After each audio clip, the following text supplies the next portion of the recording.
Hello everyone, welcome to Laws Forum. I am Rohini and let's continue our Constitution series. तो आज हम देखेंगे article 13 of Indian constitution. Article 13 क्या कहता है? लॉज इन कंसिस्टेंस विद और इन डेरोगेशंस ऑफ अ फंडामेंटल राइट्स।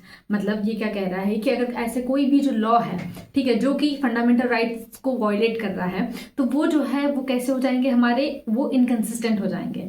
ये जो है एक सिंपल लैंग्वेज में हमें समझ में आता है, लेकिन अगर हम इसको और डिटेल में देखेंगे आर्टिकल 13 को, तो ये और बहुत कुछ कहता है। जैसे कि देखिए आर्टिकल 13 क्लॉज 1 की अगर हम बात करें तो कहता है all laws in a force in the territory of India immediately before the commencement of this constitution in so far as they are inconsistent with the provisions of this part shall to the extent of such inconsistency would be void। मतलब यहाँ पे जो clause 1 है ये mostly pre constitutional law से deal कर रहा है। मतलब अब देखिए हमने जो कॉन्स्टिट्यूशन बनाया, ठीक है, उसके पहले भी तो बहुत सारे लॉज थे, right. Government of India act था और भी पता नहीं कितने सारे लॉज थे। तो अब ऐसा तो नहीं होगा ना कि कॉन्स्टिट्यूशन आते से ऑटोमेटिकली वो सारे जो लॉज है वो वॉइड हो जाएंगे, नहीं। यहाँ क्या कह रहे हैं ना कि वो सारे लॉ कॉन्स्टिट्यूशन बनाने के पहले जो थे, ठीक है, और लेकिन अभी कॉन्स्टिट्यूशन बनने के बाद अगर उनमें से कोई भी ऐसा लॉ है, कोई प्रोविजन है जो वायलेट करता है हमारे फंडामेंटल राइट्स को, ठीक है, तो वो या कॉन्स्टिट्यूशन के कोई प्रोविजंस को, तो वो क्या हो जाएंगे, वॉइड हो जाएंगे। तो यहाँ पे 13 क्लॉज 1 जो है मेनली प्री कॉन्स्टिट्यूशनल लॉ की बात कर रहा है, ठीक है, कॉन्स्टिट्यूशन बनने के पहले वाले लॉ के।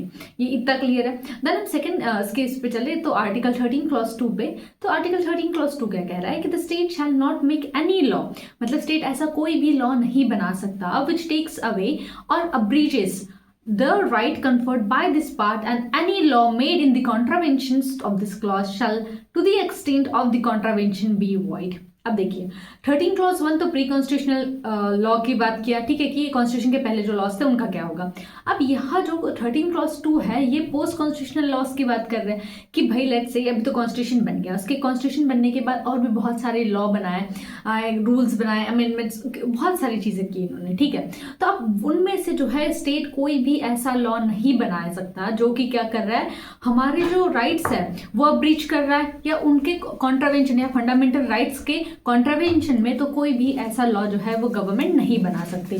तो यहाँ पे 13 क्लॉज 2 जो है वो पोस्ट कॉन्स्टिट्यूशनल लॉ से डील कर रहा है, और ये कहीं ना कहीं क्या कर रहा है, इंजंक्शन लगा रहा है स्टेट पे, स्टेट को रोक रहा है ऐसे लॉ बनाने से जो आपके फंडामेंटल राइट्स को अब ब्रीच करते हैं। तो 13 क्लॉज 1 क्या था, प्री कॉन्स्टिट्यूशनल, एंड सेकेंड अगर 13 क्लॉज 2 की बात करें तो पोस्ट कॉन्स्टिट्यूशनल लॉ की बात कर रहा है, ठीक है।